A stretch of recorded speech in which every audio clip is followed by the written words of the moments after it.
Que connaissez-vous des bactéries? Elles sont partout autour de nous, dans nos maisons, à l'extérieur, et même dans le corps humain. Les bactéries mangent, grandissent et se développent en civilisation, comme les hommes.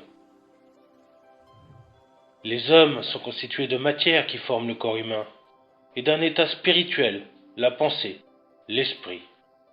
Le corps humain est constitué de capteurs sensoriels, comme le nez, les yeux, la peau, de fonctions motrices, les bras, les jambes, d'un système de protection, comme les réflexes, les anticorps, d'un système de reproduction, pour faire des bébés, et d'un centre de commande composé de neurones, qui est le cerveau. Les yeux permettent de voir ce qu'il y a autour de vous, et le nez de sentir ce qui est bon ou mauvais. Les jambes, les bras, les mains permettent le mouvement, de saisir ou de déplacer des objets. Parmi les systèmes de protection de l'homme, il y a la douleur, la faim, la fatigue, qui sont des signaux d'alerte que votre corps utilise pour vous maintenir en forme. C'est dans l'union de l'homme et de la femme qu'il y a fécondation, ce qui donne naissance au bébé. Le cerveau permet de contrôler le corps. Il est aussi le connecteur physique de la spiritualité. L'âme est constituée de l'ego et de la conscience. L'ego, c'est le moi. C'est l'origine de la personnalité. La conscience, c'est l'état de l'ego. C'est le « je vais bien, je me sens mal ». On ne peut pas toucher ni voir l'âme et l'esprit. Pourtant, ils existent. L'esprit, c'est le rêve, la pensée. Le rêve est une pensée sans conscience. C'est aussi la nourriture de l'âme. La pensée, c'est un raisonnement. Le raisonnement est constitué de perception et d'imagination. La perception, c'est le ressenti perçu, c'est-à-dire ce que vous voyez, ce que vous entendez, etc. L'imagination est fabriquée à partir de souvenirs et de projections. Les souvenirs proviennent de la mémoire sensorielle qui enregistre ce que vous voyez, ce que vous touchez, entendez, et de la mémoire naturelle qui permet l'enregistrement des sentiments. C'est le « j'aime » ou « je n'aime pas cette odeur », ce que je touche. Cette association de mémoire enregistre le vécu. Les projections sont les possibilités de ce que vous pensez pouvoir faire grâce à l'expérience, le vécu et à la prise de risque que vous vous permettez. Un raisonnement n'a pas de sexe. Un raisonnement aboutit toujours à un autre raisonnement et une action. Sinon, le raisonnement meurt. Exemple. Je veux manger. Premier raisonnement. Qu'est-ce que je veux manger? Deuxième raisonnement. Je prépare le repas. Action. Un raisonnement, c'est une pensée. C'est l'esprit. L'esprit est le reflet intérieur du corps. Et le corps est le reflet extérieur de l'esprit. C'est l'âme qui est le connecteur spirituel du corps humain. L'association du corps, de l'âme et de l'esprit pendant la fécondation donne naissance à la vie. La vue de dessus vous montre mieux le processus de création de la vie. C'est pour cela que l'homme pense. Parce qu'il pense, il croit être. Mais l'homme n'est pas la vie, il est en vie, dans la vie. Comme les bactéries, tout ce qui entoure l'homme est en vie, comme la terre.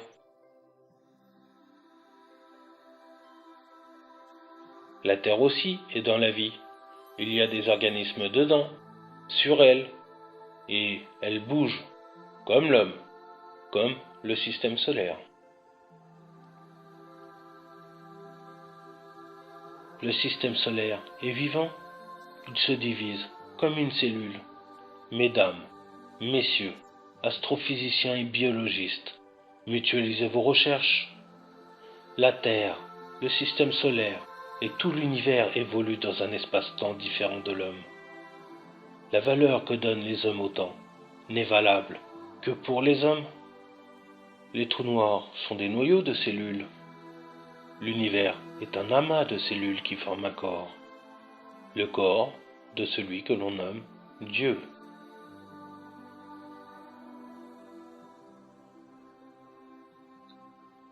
Toutes les vies sur Terre proviennent de la Terre. Tout ce qui est vivant a une âme, pense et bouge. La Terre est née du système solaire, et le système solaire de l'univers. Dieu est tout. Dieu est un. Dieu est partout autour de nous. Pour comprendre, découvrez ce qu'est la vie. La vie, c'est un cycle, un mouvement dans le temps. Elle a un début, une naissance, une durée, une évolution, et une mort, une fin. À l'origine de la vie, il n'y avait rien.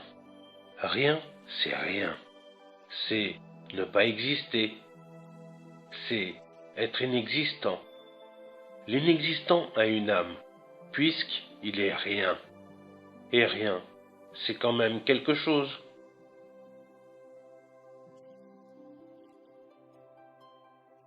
L'âme a pris conscience de son état et a compris qu'elle n'était rien. Et l'âme a eu envie d'être. L'esprit est né de l'envie. Et de l'explosion est née la matière, le corps. L'envie, c'est la volonté d'être, d'avoir. L'âme et l'envie sont les premiers maillons de l'ADN de la matière vivante. La vie est ordonnée, elle est régie par les lois de la nature. La nature trouve son équilibre dans le couple, le mâle et la femelle. Le mâle est un prédateur dominant qui sécurise son environnement. La femelle se place sous la protection du mâle pour avoir un environnement sécurisé pour ses petits. En s'accouplant, le mâle et la femelle donnent naissance à des progénitures. La progéniture prend ses parents en exemple pour se construire et développer sa morale. La morale, c'est ce qu'il ne faut pas faire quand c'est mal, ou ce qu'il faut faire quand c'est bien. Cette morale est éduquée par les parents. C'est le « ne fais pas ça, ne touche pas, c'est pas bien ». C'est grâce à cette morale que l'individu sait si l'action qu'il va commettre est bonne ou mauvaise, pour lui et pour les autres dans la société. Une société est un groupe d'individus vivant ensemble. Pour vivre ensemble, les individus doivent cohabiter, c'est-à-dire habiter ensemble sans distinction, sans empiéter sur la vie des autres individus. Ça, la société ne le permet pas, elle a besoin d'être organisée. C'est pour cette raison que Moïse a reçu les 10 commandements, mais ils ont été rejetés par le veau d'or. Alors, Jésus est venu montrer comment respecter les lois divines, en se servant de sa vie comme exemple. Mais cet exemple à suivre ne convenait pas aux autorités de l'époque. L'empereur Constantin, pour régner seul sur l'Empire romain, a fait tuer tous ses opposants et a instrumentalisé le christianisme. C'est ainsi que Constantin s'est senti investi par le Saint-Esprit pour devenir le premier pape, et que le prophète Jésus est devenu le Fils de Dieu, l'égal de Dieu, pour progressivement s'imposer au-dessus des autres dieux romains. Aujourd'hui, l'Empire romain est devenu l'Occident. Et de l'Empire romain, l'Occident a hérité de la religion chrétienne et du droit. Aujourd'hui, la religion chrétienne continue de mentir au nom de Jésus. Regardez sur Internet qui sont les dieux Sol, Invictus, Janus. Vous ne vous êtes jamais demandé pourquoi Jésus est toujours représenté avec un halo de lumière? Comparons-le avec le dieu romain Sol Invictus pour comprendre. Dieu est unique, c'est le Dieu d'Abraham. Ne priez pas à d'autres dieux. Le droit vous est imposé. Ce sont des lois que vous devez suivre sous peine d'être punis. Les lois sont écrites par des hommes pour des hommes. Aujourd'hui, le droit et la morale sont les fondations de votre société. Le droit, c'est ce qui autorise la fabrication, la vente et le port de cocaïne et d'héroïne, puisque le junkie a le droit d'aller dans une salle de shoot avec sa drogue. Le droit, c'est aussi l'amende que vous prendrez si vous dépassez la vitesse autorisée d'1 km/h. Trouvez-vous ça juste? Les lois des hommes sont contraires aux lois de la nature, de Dieu. Regardez autour de vous, combien y a-t-il de races qui exploitent leurs semblables pour s'enrichir derrière leur dos? Combien de races jugent? Pour juger, il ne suffit pas d'être juge, il faut aussi être irréprochable. Or, aucun homme n'est irréprochable. Qui peut être juste, sinon Dieu? Dieu sait tout, et a entendu les souffrances des opprimés. Dieu pèsera nos pensées, nos paroles et nos actes. Dieu nous jugera et rendra justice. Les véritables croyants sont connus de Dieu, ceux qui continuent à faire le bien malgré les cultes imposés par la tromperie et le mensonge, ceux qui protègent le faible et partagent ce qu'ils ont. Dieu connaît le faux croyant, celui qui ne fait pas le bien. Réveillez-vous! Dieu connaît celui qui se croit riche et puissant alors qu'il est misérable. Réveillez-vous! Dieu connaît ceux qui ne croient pas. Réveillez-vous! Dieu connaît ceux qui se moquent des souffrances des autres. Revenez vers Dieu. Revenez vers Dieu avant qu'il ne soit trop tard. Vous ne pourrez plus vous repentir après le jugement de Dieu. Parce que l'Occident a voué un culte au soleil, c'est en changeant la course du soleil que Dieu nous avertira que nous avons été jugés. Ce jour sera terrible. Toute l'humanité comprendra que Dieu est unique. Personne n'échappera à Dieu. Ceux qui ont fait le bien et agi selon les commandements hériteront de la terre et de ses richesses. Ils ne connaîtront plus de souffrance, ni la maladie. Leur vie sera longue. Et leur mort ne sera pas une mort. Quand le corps humain meurt, l'âme et l'esprit ne meurent pas, puisqu'ils ne sont pas physiques, ils sont intangibles. Si vos actions, pensées et paroles ont œuvré dans l'intérêt de notre Créateur, votre esprit, c'est-à-dire vos pensées, ne seront pas effacés. Votre âme et vos pensées investiront un autre corps. Pour les autres, leur esprit sera effacé, et leur âme se réincarnera dans un corps correspondant à leur péché. Pour cela, il faut croire. Maintenant, vous savez, vous avez le choix de croire ou de ne pas croire en Dieu. C'est votre libre arbitre.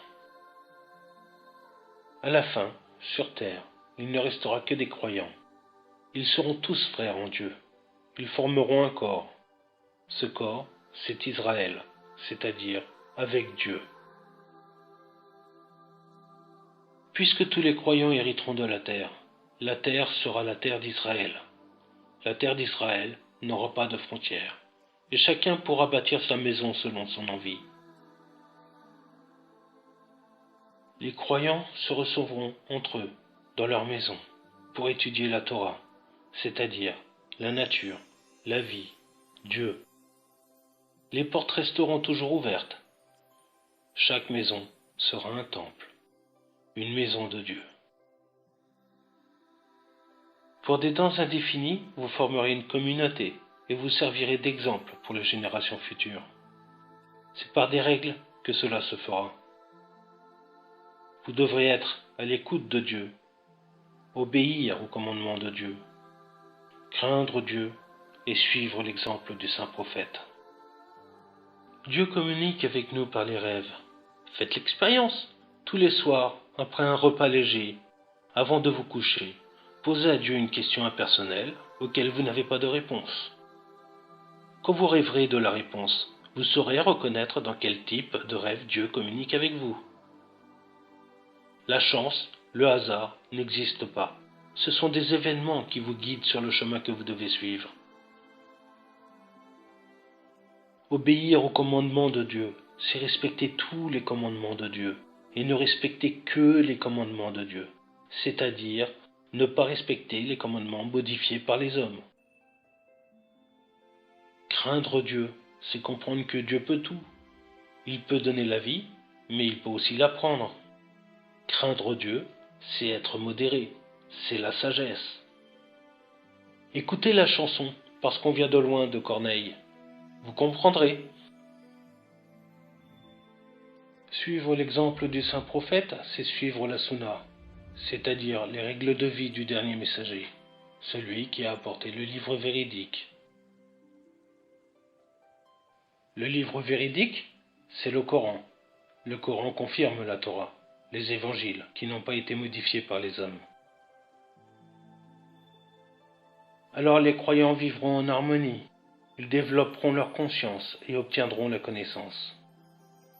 La connaissance, c'est l'abstraction de ses sentiments, c'est avoir la pleine conscience de son environnement et de ses actions.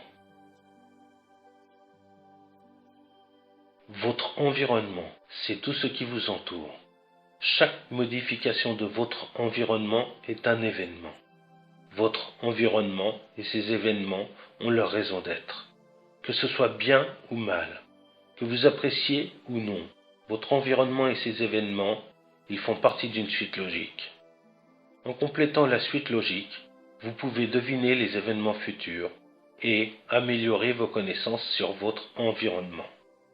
Vous saurez alors que les herbes de la terre correspondent aux poils des hommes et aux pili des bactéries.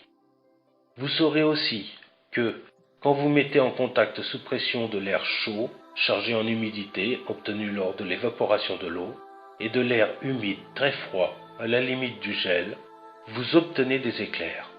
C'est de l'électricité, c'est de l'énergie gratuite, inépuisable et écologique. Votre morale permet de juger de vos actions. Agissez toujours pour le bien des autres. Choisir le bien, c'est l'intelligence. Parce que vous serez avec Dieu, parce que vous serez unis en Dieu, parce que vous respecterez les lois de Dieu, vous deviendrez le peuple de Dieu, c'est-à-dire l'Oumma. Je remercie tous les internautes pour leur lecture, pour le partage, le like, le téléchargement et la diffusion de cette vidéo. Je remercie tous ceux qui ont contribué à l'élaboration de ce message, par l'apport d'images et de musique. Je remercie M. Laurence-Édouard Page et M. Sergueï Mikhailovitch Brun, fondateur de Google, pour la capitalisation des médias, pour le référencement de ce message, pour la diffusion de ce message au sein de YouTube. Je remercie M. Mark Elliott Zuckerberg, fondateur de Facebook, pour la diffusion de ce message au sein de son réseau social.